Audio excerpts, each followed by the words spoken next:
What do you think the voters Boris needs to reach out to or make of his performance today? I mean, there's a whole lot going on in the country right now with soaring gas prices, empty supermarket shelves. Was his boost, his big injection of optimism going to be enough to paper over those cracks?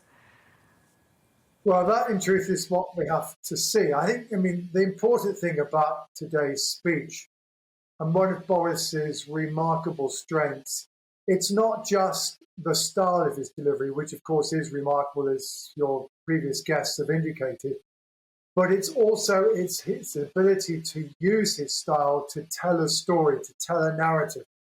And that, we now have this very clear narrative that came out of today's speech that was very light on detail, typically Boris, which is that he's going to combine, on the one hand, the seemingly un-Tory idea of making the country more equal, and doing so by having the state intervene in a way that Tory governments have not traditionally done so, not least through not just the regulation of immigration, but also its willingness to invest in infrastructure, allying that with a very traditional conservative approach to social issues like immigration, Brexit itself, and indeed, standing up for Britain, being patriotic, don't criticise our history, criticising the woke agenda.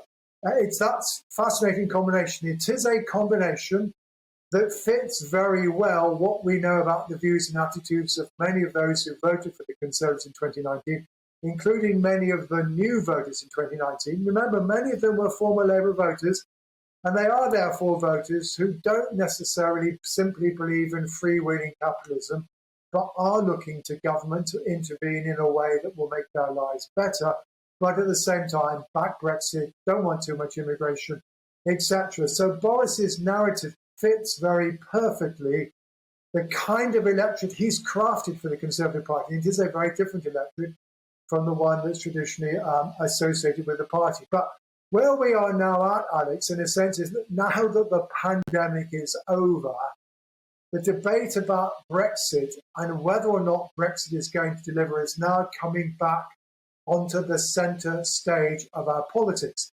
And we frankly don't know the answer. We now know very clearly what Boris is hoping Brexit will achieve, and that is that Brexit will provide him with the environment that will enable him to achieve levelling up. He believes that the freedoms that we get from not being inside the European Union will enable him to advance the economy in general and to promote the interests of those parts of the UK that are less well off in particular.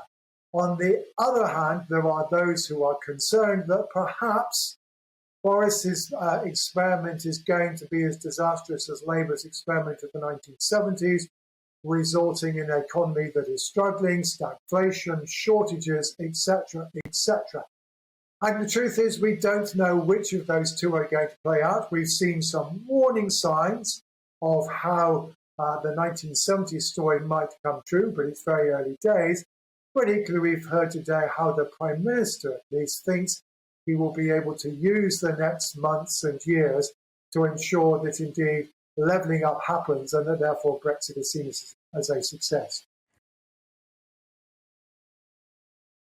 Welcome to the GB News YouTube channel. You can watch us live 24 hours a day, catch up on your favourite shows and join in the conversation in the comments below.